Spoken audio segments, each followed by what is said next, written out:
پیامبر خدا صلی الله علیه و سلم میفرمایند خدای عزوجل میفرماید هر عملی فرزند آدم برای خودش است غیر از روزه که برای من است و من پاداش آن را میدهم.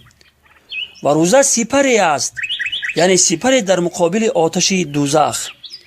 پس وقتی که یکی از شما روزه دار باشد ناسزا نگوید و فریاد نکشد، یعنی سخنان فحش و تحقیرآمیز یا سخنانی که سببگار رنجش دیگران می شود نگوید و داد و فریاد نکند، صدا بلند نکند و با کسی درگیر نشود و جنجال نکند.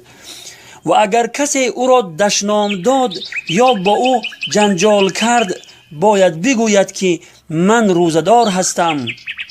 قسم به آن ذاتی که جان محمد در دست اوست، همان بوی دهان روزدار در نزد خداوند از بوی مشک نیکوتر و محبوبتر است.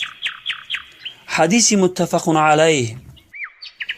بعد از نصف روزی شکم روزدار که خالی می شود از آن طبیعتاً بوی ناخوش می براید و از آن جهتی که این بوی ناخوش بر اثر انجام عبادت می براید، اگرچه در نزد مردم ناخوش و ناگوار باشد ولی در نزد خداوند از بوی مشک هم محبوب تر است.